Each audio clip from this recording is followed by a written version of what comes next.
Mheshimiwa Rais, sherehe zetu zilihitimishwa jana na ulaji wa nyama,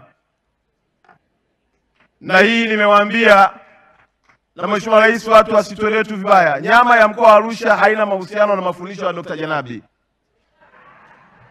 Sisi Wamasai tumeendelea kula nyama miaka yote, na kwa kweli nyama ni sehemu ya utamaduni wetu, nyama ni sehemu ya tiba yetu.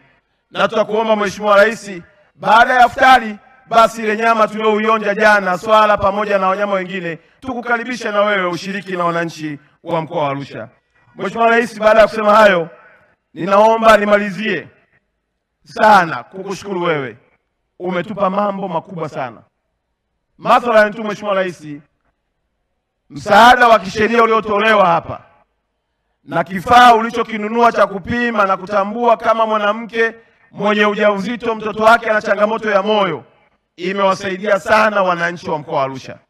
Wakina mama wengi wamepata kipimo, na baadhi ya wakina mama wengine wajawazito wamegundulika kwamba wanazo hizo changamoto, lakini madaktari wamewapa maelezo, wamewapa utaratibu, na tuna uhakika kwamba ni katika ndoto yako ya kupunguza vifo vya mama na watoto, hasa kutokana na magonjwa ambayo yanaweza kuzuilika.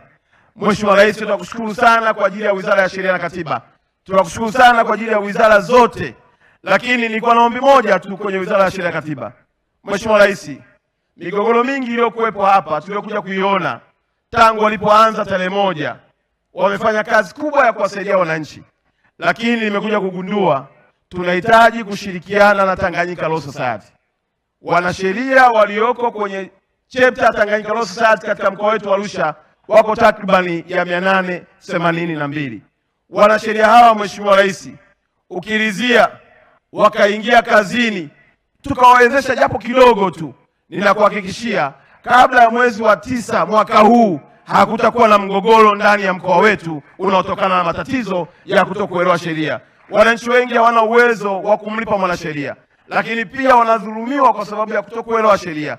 Kesi hizi zikishirikiana kati ya serikali na ndugu zetu wa Tanganyika Law Society, na ukawapa kiposho kidogo, kwa sababu wako vijana wengi waliotoka masomoni, wamesoma lakini hawana uwezo wa kuweza kulalamikia. Nina uhakika Mheshimiwa Rais, tutamaliza na kuondoa katika changamoto zote.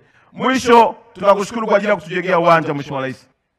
Leo hapa uwanja hautoshi, ndio maana tumetengeneza maeneo matatu, tumeweka TV kwa ajili ya wananchi kuona, lakini kazi kubwa iliyofanywa na vijana na timu ya usalama kuhakikisha kwamba tunabaki tu salama ni ya kuheshimika sana. Walioko nje Mheshimiwa Rais ni wengi kuliko walioko ndani.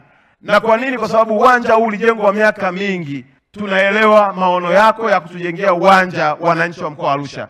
Hatua zinazoendelea ni nzuri na njema, na ni matumaini yetu ya kwamba utatuwekea jiwe la msingi ikiwa ni alama ya kazi yako njema na kumbukumbu katika mkoa wetu wa Arusha.